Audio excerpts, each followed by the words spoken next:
England 2, Serbia 0. And listen, another cruise control for England tonight. Saka and Eze both scoring beautiful goals. Some excellent cameo appearances from Eze, from Jude Bellingham. Foden looking absolutely magnificent when he came on.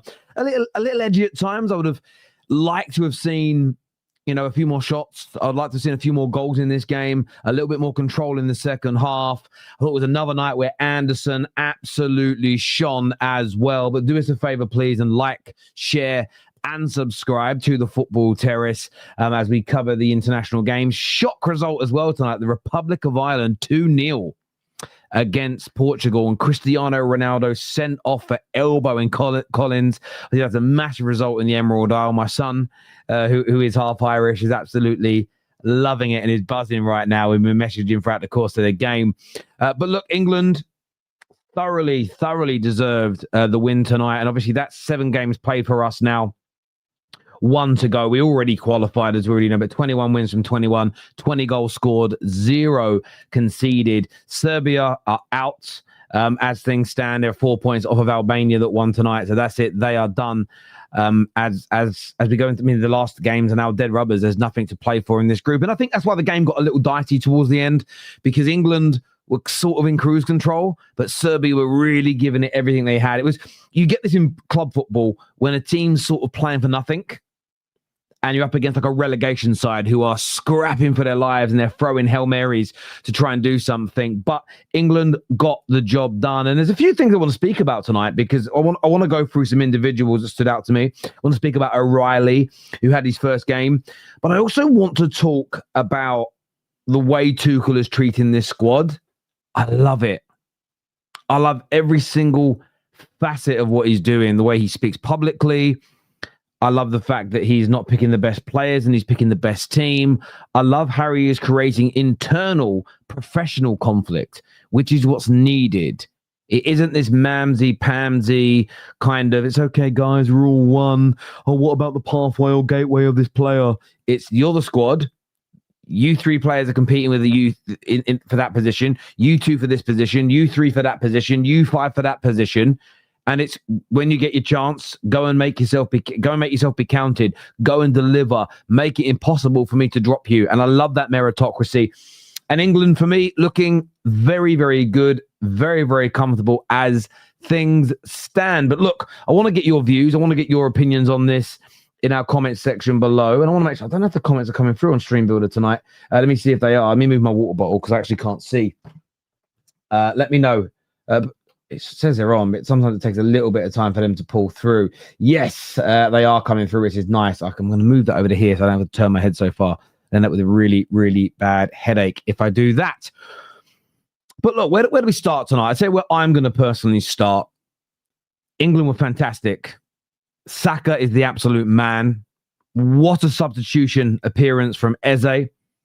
Amazing debut, I felt, from O'Reilly. I thought he looked so comfortable at this level. Anderson, I'd say a year ago, the average England football fan didn't know too much about Elliot Anderson. And now he's a player that I want to see in an England shirt more and more and more with what he does. And I'm going to forget people's names here. Jude Bellingham looked very good when he came on. I thought Rashford had a decent performance. But as I was stating on the Football Terrace, we've got a chance of winning the World Cup. England can win the World Cup with this group. But more importantly, because of this manager. And once all the flag shaggers went away and all of the, but I'm English, we shouldn't have a German managing us. Really? Yeah, I'm going to go out for a drive to calm down. What car do you drive? Oh, a German one. I'm a patriotic person when it comes to sport. I don't care who coaches us as long as they're trying to make my nation the best. And we've seen it with the women's team. And I think we're starting to see it now with the men's team. And the best thing, forget for a moment Thomas Tuchel's tactical nous. Forget for a moment Thomas Tuchel's pedigree as a manager. Put all that aside. It's the environment he's creating and the qualities he is adding to the culture. Now, the one thing I'll always thank Gareth Southgate for is the culture that he helped build, the cliques that he got rid of. And there was actually a club feel about England for a long time. I just felt that he's tactical nous and his ability as a top coach. I think as a manager, he's very good at managing people, but his ability as a top coach was just not quite where you would need it. Tuchel is better. I love what Tuchel has brought in. Sir Alf Ramsey, the greatest England manager ever, the guy that won the World Cup in 1966, said you never pick your best players, you pick your best team. And I love what I was reading today. I didn't listen to it, but I read about it. The Bellingham, Foden, and Kane can't all play in the same team. There's a reason, and I was very happy for Foden tonight picking up his assist. He came on, had a great cameo.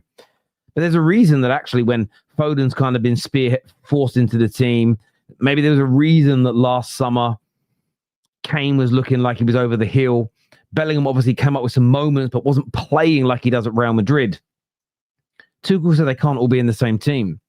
And that will all be to do with the spaces they occupy, how they like to operate. Sometimes players don't complement each other. Doesn't mean individually they're not brilliant. It's about relationships and it's about creating a team as opposed to putting the best individuals out there. England's greatest mistake of my lifetime was consistently forcing Gerrard and Lampard to play in central midfield together. Both top-class to world-class players in their own right, and both could have done an amazing job for England. But the England midfield should have actually been built around Michael Carrick. And he should have been, if we're going with the two, he should have been partnered with one of them. And you'll always get Liverpool and Chelsea fans that will get angry about hearing that, but it's not about slagging those players off. It's about looking at it and saying they just didn't play well together. They didn't work with one another. They didn't complement each other in that way, although they were both fantastic. And I feel like we're getting to that stage now with England. I really, really do. Anderson's come in, looked excellent, is maintaining his position. As an example, Rashford was out in the cold, couldn't get a sniff. He's had the opportunity. He's been delivering. He stays within the team. The only thing that Tuchel done so far I disagree with is the Miles Lewis-Skelly situation. I think he's been very good in the England team. That being said, it won't make me discredit anything O'Reilly did tonight. I thought O'Reilly was strong. I thought O'Reilly looked comfortable at this level. A very, very solid debut from that young man. And he and his family should be immensely proud of his rise in the last year. Now, of course, in the England squad. But I love what Tuchel's doing. I love the atmosphere. I love the meritocracy. I love the idea of, and what I read about today, which I also thought was fantastic, is depending on the position, it will say right wing, Saka and Madueke, if they're in the squad. I'm using that as a hypothetical. And it'll go, you two are fighting for that position. Centre backs, you three, you four, you're fighting for those positions. You're all going to get chances, some from the bench. Sometimes it'll be you'll start the qualifier, you'll start the friendly, but you're fighting for that position. There isn't much jeopardy in the games that we play because England are so superior to our opponents. So you have to create that jeopardy within the squad, and it's been done impeccably well. In terms of individuals, I'm going to save the best to last today in Bukayo Saka, but I wanted to shout out, I've mentioned O'Reilly already, brilliant debut. I loved what I saw from Anderson today in the midfield. Then Declan Rice was just Declan Rice, but I thought it was okay today. I wouldn't say Declan Rice was world class or the greatest I've ever seen, but overall I thought he was very good. Rashford, I think, was dangerous. He had a lot of nearly moments today, Marcus Rashford. A couple of shots he should have done better with. A few bits of skill that almost completely opened Serbia up. But I just loved his tenacity and the way he kept on pushing on. But of all those players that started, it was Bukayo Saka stood out for me. I'm going to tell you why in a few moments. But I want to speak about a few cameo appearances. Jude Bellingham, there's been a lot of, is Bellingham going to be on the bench? Of course, he started on the bench today for Morgan Rogers, who I thought played very, very well. But what I loved about Bellingham today is that there is this kind of view that he's arrogant, he's up himself, that his ego's getting in the way. But what I saw was a young man who came on and you could see he wants to get back into that England team. And yes, he made some mistakes on the ball, but I can always forgive a player that. But he ran hard, he created, he was involved in everything for the 20 or so minutes that he was on the pitch. And I love that from him. Foden, it's a lot of stick for his England performances. But again, I thought he came on and did excellent. And in the build-up to the goal, the other player, Eze, that I want to mention, I thought Eze came on. And there's been a bit of stick around Eze. And I saw Jamie O'Hara and others call him out, actually. That maybe he won't even get into the England squad. Foden won't even get into the England squad. And maybe they saw that today. Maybe that's motivated them. But what I loved today was seeing Foden come on and play brilliantly, but Eze just looked fantastic. some of his dribbling. He had a shot that, he got onto a shot that got put through, a good save, and he hit the crossbar. He had all these little efforts, but the goal in itself, England win the ball back brilliantly, out to Bukayo Saka, who we'll move on to in a minute. An intelligent ball inside to Foden. And then you're thinking, right, what's Foden going to do here? England are winning. Is he going to go for goal? Is he going to go for the glory himself just to try and sort of get that? I think it's 18 or so games now without a goal for England, but he makes the right choice. He drags a defender in, then releases the ball out to the left-hand side. And that goal from Eze is what I would call like a quintessential Eze goal. Inside of the boot, passes it, obviously with a little bit of elevation, passes it into the far top corner. Absolutely. And the second wonder strike of the night, the second wonder goal of the night, it just ended it as a contest, icing on top of the cake. But I think for Eze, who's had a lot of stick at club level in recent weeks, that will do a lot to relieve pressure from him. But it also sends that message. I mentioned Bellingham's performance already, then what Foden did in terms of the game and getting the assist. But Eze again sending a message, listen, I want to start. I don't care if it's central, I don't care if it's on the left, whatever position, Thomas Tuchel, but I want to be in this England team. But as much as there is this kind of atmosphere of internal jeopardy and competition, you can still see that the team is a team. And that is Tuchel growing from the culture that Gareth Southgate set in place. And that's why I do really believe this England team could win the World Cup. There's other brilliant nations. I'm not writing anybody off. I'm not doing the typical English thing, thinking my nation's better than everybody else. That's not me as a person. But there is a genuine possibility with this manager and this group of players that it could be done, because I see us doing the right... Overall, we're doing the right thing for the first time in my life where I feel like we're picking the best team, not the best players, and we're picking on meritocracy. On Bukayo Saka, this man gets far too much stick for a player of his quality, for a player who has been so consistent as a performer, not just somebody that output. That was his 23rd goal or assist in an England top tonight in the 47 games of which he's played. So he's scoring and assisting in around 50% of his England matches. But it was another game where he was just dangerous. It was another game where he was just on it. And did everything come off? No. He would have got an assist actually for a cross to Eze. I think Eze would have buried it. Foden actually jumped up and put his head onto the ball and took it off of Eze's foot. But it was another night where you just see the importance and the quality of Bukayo Saka. When Wayne Rooney played for England, every 3 to 4 years, maybe it was even less than that, maybe I'm being a little bit kind, a new player would emerge. And this new player was going to replace Rooney in the England setup. You've seen it a little bit with Harry Kane. I remember what year would it have been? It probably was around 2019, maybe a little bit earlier than that, 2018, 2019, when Tammy Abraham burst onto the scene. People spoke about Tammy Abraham's got to replace him. Ollie Watkins has got to replace him. So many players have got to, even when he was in his, you could argue he's in the best form of his life, actually, Harry Kane, if you look at the goal tally this year. But when he was younger, every time a striker had a hot streak, I got to replace Harry Kane. I remember it very vividly with Rooney because he was a United player. And I see the same thing with Saka. There's always someone new that's he's got to oust him. He's got to oust him. He's got to oust him.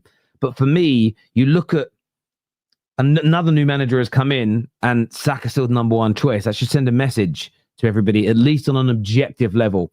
But I thought his performance was very good tonight. The goal, listen, sometimes people talk about Saka as though he's not technical. He's a joke. Saka's a joke. That finish with the inside of your foot to put that kind of control on the ball into the far corner with the accuracy, you just can't do that unless you've got good technique. The only thing about Saka that I do understand is a lot of people don't find him aesthetically pleasing. Maybe because you're never going to probably take a silhouette of a Bukayo Saka moment and create a badge out of it. You're not going to, like with Michael Jordan's slam dunk. And I get some people, that aesthetic element is so important to them. For me, if you can have someone that's aesthetically brilliant, as consistent as Saka, and who gets output like Saka and beyond that, and I still think there's more to come from Saka in that area, then yeah, utopia. But outside of that, give me the efficiency and give me the consistency of performances over someone who looks better doing nothing every day of the week. And I wanted to make that distinction. If you can have all three, brilliant. If not, give me a Bukayo Saka every single day of the week, because I thought he was excellent tonight and he deserves these flowers along with the rest of the team. Eze, what a cameo. Foden, absolutely brilliant. I loved what I saw from O'Reilly tonight as well. And England overall have been good, as we've stated already. Qualified easily, no defeats, no goals conceded. I think we might have conceded a shot on target tonight for the first time, but well done to England, well done to Thomas Tuchel. Absolutely tip-top stuff. Please make sure, by the way, you're liking, subscribing, and sharing. What performance. Let's take a look at some more of your comments that have come through here. This says, my boy Saka is so underrated. Saka's such a weird one, because this is what I find interesting about the Saka debate, is so many people underrate him, and you're right, they do. But at the same time, he's the benchmark for most people. So you'll get, I see a lot of United fans. I'll see a lot of Chelsea fans, those two fan bases especially. Oh, Ahmad's better, Ahmad's better, Ahmad's better. And I love Ahmad. He's one of my players. But it's one of those things where I'm just like, I can't. Do you know what I find weird about those Man United fans that say that Ahmad's better than Saka? They're the same Man United fans that won't fight for any of our top stars to be better than Henry. And I sit there and go, there's a much bigger debate for the legacy of our club to argue that a Ronaldo or a Rooney or a Giggs should be the Premier League GOAT over Henry. They're like, nah, Henry this, Henry that. And Henry's amazing, by the way. But yet, when it comes to like Ahmad versus Saka, nah, I'm going all in for Ahmad. I sit there and sometimes think, that doesn't even make sense to me. Like, as a United fan, I think if there was one of those fights I was going to go for, it would be the real legacy one. And I love Ahmad, but Saka's just better. Chelsea fans, listen, I hear the Esteval talk, and I hear the talent talk, I hear the ability talk. Esteval's got a long way to go.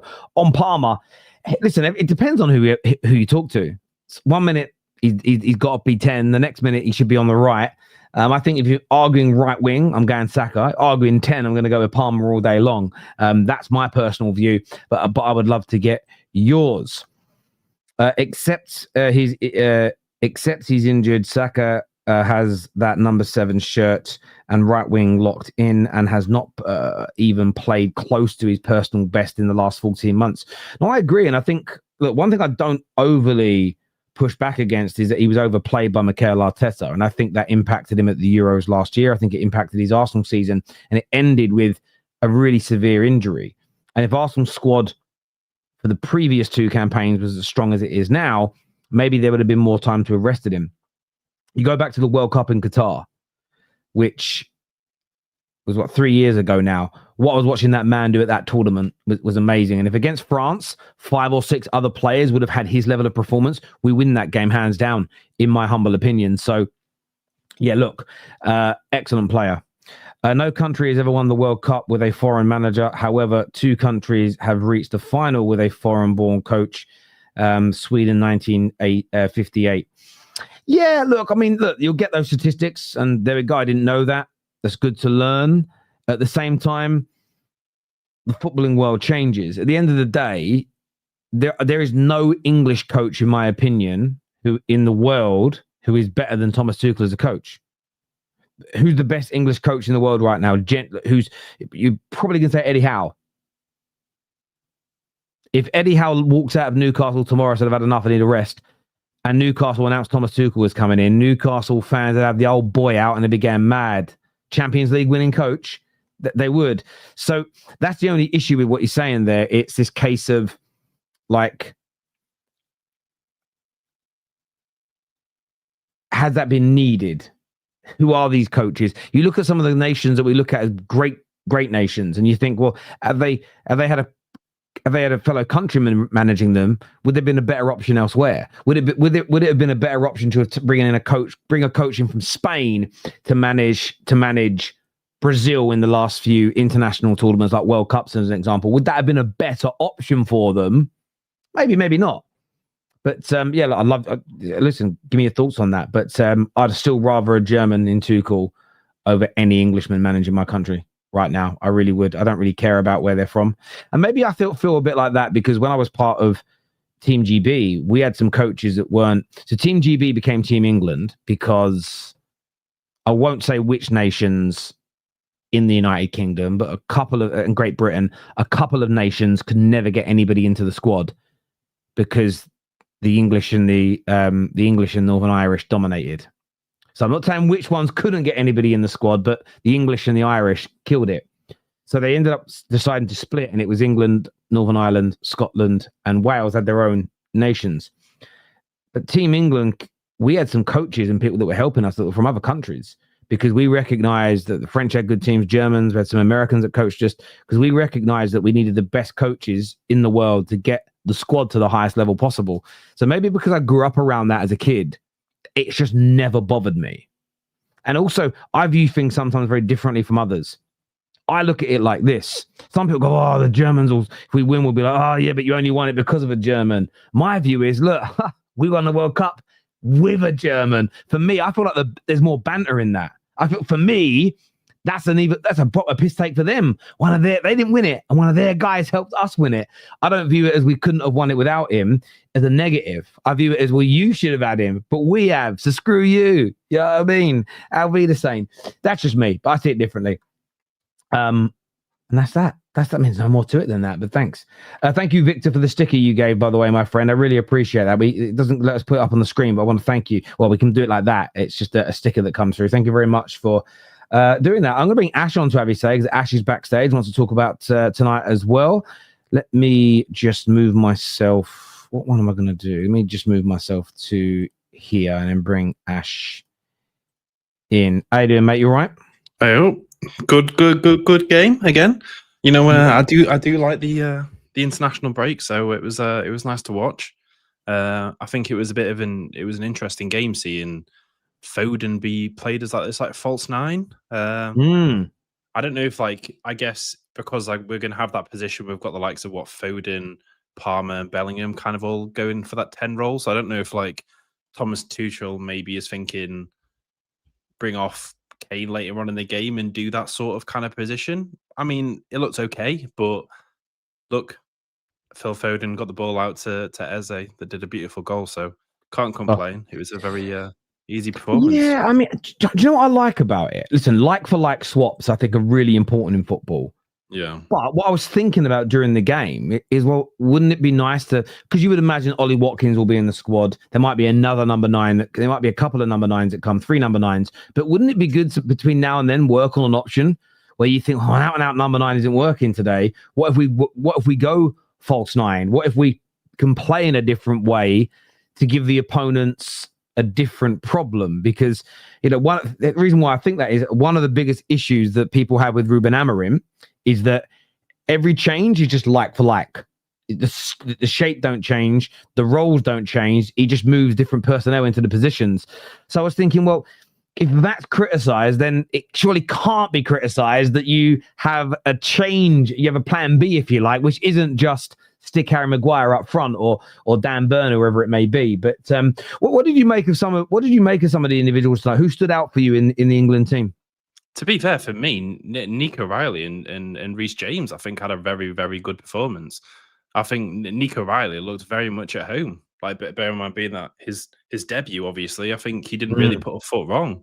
He could have got a goal as well when he went up forward at one of the attacks. And Reece James, like I've always said this, when he's fit, he is one of the best right backs in the world. I just hope he stays consistent like that. And obviously, Chelsea will be able to push on with him, but he needs to keep that form up. And obviously, Elliot Anderson, I can't say much more praise to him because he just solves every single thing about that England, I guess, has kind of had before. That we've always had that problem with that position where we've had the likes of what it was before. It was like Jordan Henderson or like Conor Gallagher and then Adam Wharton. Like no one kind of really settled in fully in that place. Whereas I think Elliot Anderson's just that perfect pivot to have with the likes of with Declan Rice and Jude Bellingham. When he came on, like he nearly had 40 touches in like 25 minutes. Like you could see he was so hungry.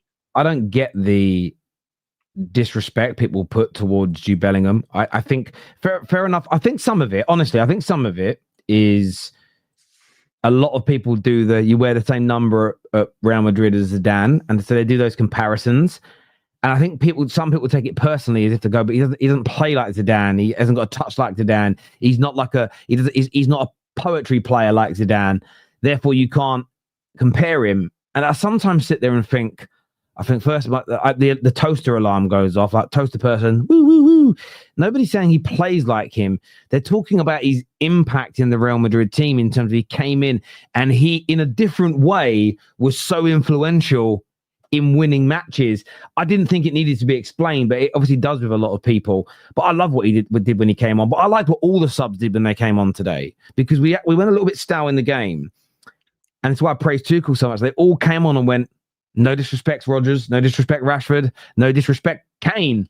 We're fighting for your positions. And that is what we need. We need players fighting. The amount of times I've watched England games, the subs come on in what was almost a dead rubber because we'd already qualified and just go through the motions for 20 minutes. And you think, what do you mean you're going through the motions for 20 minutes? You should be out there busting the gut to force your way into the first team. So I was really impressed with that element. And it's going to be interesting to see what right now, what's your gut saying about the World Cup in terms of who do you think starts the tournament as the main man behind Harry Kane? Do you think it'll be Rodgers? Do you think Palmer will be back in the team? Or do you think it'll be Jude Bellingham? I think personally, if Palmer is fit, it'll be between Palmer and Bellingham.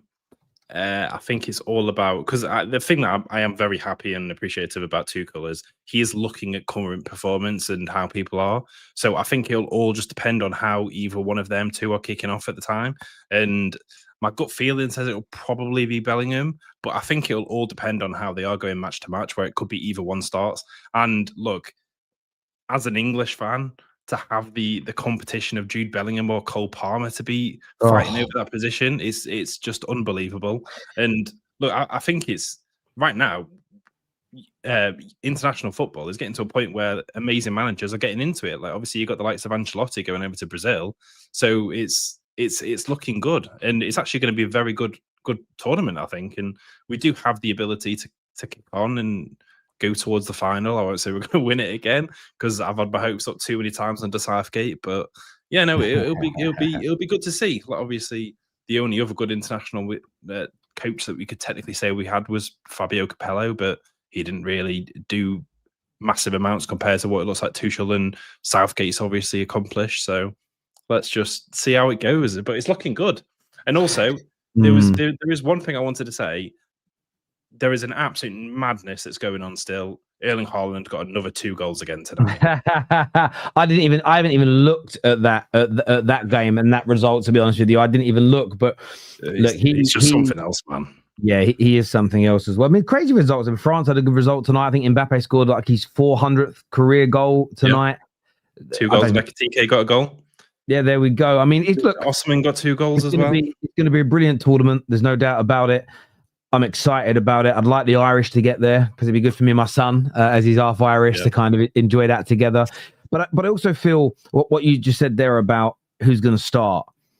I think because there is no United players in this squad, I also enjoy it more because I'm just talking about this as an England fan. Yeah. No one really calls me out for anything because they're like, oh, you just want Manu to start. But during the Euros, where I thought Manu should be starting in the early rounds, you only wanted to start because he's an Man United player. I said, no, I think we'll become a better team with him in. And we did. Yeah. And it's easier when you're talking about players that don't play for your club because people tend to have they listen to you a little bit more. But I'm in the same mindset as you. I think in the group stages, I also think Tuchel was going to do something that you do at club level. I think there'll be rotation. I think he'll be the first manager to go. We have a lot of coaches for England in my lifetime that you'll go through the group stages, and unless you've qualified by the 3rd game, it's the same players. Where when you look at a lot of the other top nations, it felt like 3 to 4 players rotated in each of those games around. So by the time you got to the knockout stages, there was still an element of freshness. Where with England, it was always you'd get to your first knockout game, and some of your players are about to play their full 90 minutes. In the space of 2 weeks, and you're sitting there and you're thinking, and sometimes in blisteringly hot countries, and that's, I mean, America, and that part of the world is going to be so warm in the summer. So I think it's great to have this. And that's why if Tuchel gets this internal fighting, as in fighting for positions, right, picks the best team and not the best players, but keeps the players hungry, and that's why I loved the way they played when they came on from the bench. You could see that I want to be in the team, having a squad where you can go right. Who's starting? Bellingham, Palmer. If you go for your 3rd choice, it's still Morgan Rodgers. The depth in those areas for England, for me, is the best I've seen in my lifetime. We've had brilliant players, but I don't remember. I just don't remember it feeling this strong. So many top class players. Plus, I don't think there's many other nations around the world where you look at their team and their squad and go, well, they're definitely better than us. I look at France, I'm looking at Spain, Germany are always dangerous. But then outside of that, I am looking at it and I'm thinking to myself, Argentina without Messi, I don't know. Or is Messi going to this World Cup or is he retired now? I don't think he is, as far as I'm aware. Portugal, but I just feel like we're up there with all of them. I feel we're up there, and I never used to. I'd never feel like that. You know, if I go between sort of the late 90s and the mid 2010s, I never really felt like going into these tournaments.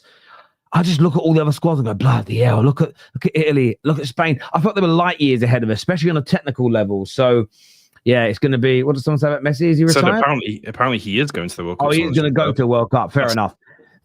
But I mean, God.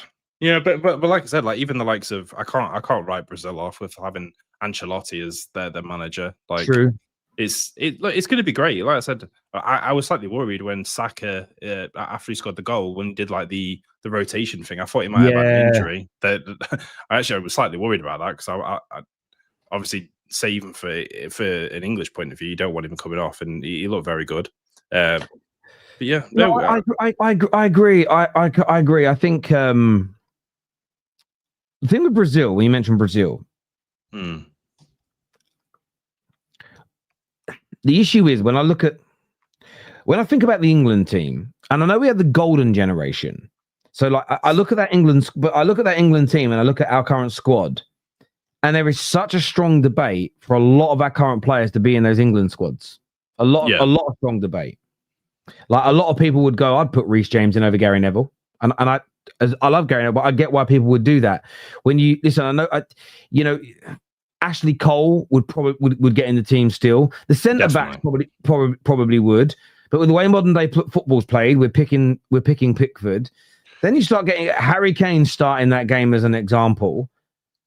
Yeah. Again, I look at it and I just think to myself, there's a massive argument for Saka. But even then, I look at this England team has got to semi-finals and finals. Those England teams got nowhere near it. There's a big argument. When I look at, for instance, Brazil, how many of the current Brazil squad do you put anywhere near their squads in the 90s and the 2000s? Yeah, nowhere near. So this is what I mean. I think Brazil still got brilliant players and squads. I just think whether it's them getting worse and us getting better or a combination. The reason why I have a more sense of confidence is I just feel we're so much closer to these nations now. Where I remember, you should watch those squads come out of Brazil's, France, Argentina, and go, how the hell are we going to compete against these guys? Especially then when we were putting square pegs in round holes, not picking the best team but best players. So yeah, I'm really excited about it. To be honest, I'm really, really excited. Excited. It is really good. Like at the end of the day, we've got very healthy competition, and like I've always said this, and I will always say this: how international should be treated is like a club level, which is what Tuchel is doing. So there's not one bad thing I can say. I'm enjoying watching it. Like it doesn't get to that dross point in a game where normally we would have with England, where we're like 45 minutes into the game and we've scored one goal or something, and we just park the bus, and it's just sad. It's like we're making substitutions and we're still pushing. We're doing good passing. We're having high possession. It's good. Look, I would like to say this is looking very good for the World Cup and the Euros to follow that. But obviously, Tuchel I think is only in for the World Cup, which is I quite like because it's making him be hungry for this, and then he can earn himself an extra contract if that's what it comes to. Because I couldn't care if they're English or not. The thing is, I think there's part of me that thinks part of me thinks what he's going to do is do well for England and then get another big job in Europe and go back to club football. That being said, England and the FA pay a lot of bloody money for essentially what is a part-time job. So bro gets paid to sit in flipping stadiums and watch people play. Yeah, but that's exactly it. And I think, you know what, if he does well and the FA there's an offer, make him an offer that he can't refuse and keep him. That's my biggest fear in all of this. I fear that we will do well with him, be buzzing, and then the FA will fuck it up by not keeping him. That's my fear. Do you know what I mean? That's what I worry about. But yeah, look, overall, overall, can't be complaining too much. It's been it's been a decent start to the international break. Yeah, the only thing that I was like when it came on, I was like, "Bloody Henderson again!" Every time, like this man can never not seem to get in England squads at some point. I don't understand how it happens. To be fair, he's not been playing too bad, so I can't really criticize him. But I just don't understand how he's always in it. I know he's a great figure. I didn't like it. That was one of the things I initially criticised under Tuchel, even though I was a very big advocate of him coming in and being our manager. That being said, Henderson's actually looked very good in the Premier League this year as well. So I think there is a little bit there. I call it the Saudi bias. Sometimes people go and play in Saudi, and then I think your brain just goes into this kind of view of, well, they must be finished. They must be well over the hill. That's why they've gone there. And he went there, then he went to the Eredivisie, which I know none of us put onto the same level. None of us consider it the sort of same level as the Premier League. And it's sort of like he's gone there and done his thing. But then he looks very good. Like he came on and he looked okay. And I suppose what Tuchel's probably looking at the squad and thinking is, I need a little bit more. I need some more experience. Essentially, that must be his train of thought, which is I need more experience. That has to that's the only thing that kind of makes sense to me is I need that experience. I need somebody with a bit of know-how. I need another leader, because he put the armband on as soon as Harry Kane went off. Straight away he had that on. So maybe that's obviously a real important component for him as well. In terms of Elliot Anderson, how much pain do you feel watching him, knowing that he should be a Newcastle player right now? Mate, when he went, I think every single Newcastle fan was so sad when he had to leave us, because obviously we had to get rid of him for PSR reasons. It was the same with Jakob Minter. Like Minter went for 35 million and Anderson went for 40 million, and now what he's quoted like he's worth over 100 million. But this was exactly how he was playing for us, to be honest. But it was just something we kind of had to bite our teeth with and stuff, because obviously we had the likes of Bruno and Tonali, so we it wasn't exactly like we needed him in the squad. But I would love more than anything for it to still have him, because he's just the tenacity he has. He just doesn't stop running. What I don't get is why you guys actually sold good players, but all the other clubs that did it, like the £20 million deal that Villa did with Chelsea for that, whatever you know, something Kellyman, that was just that. We all played Football Manager type games when we were younger, and when we were struggling, we would.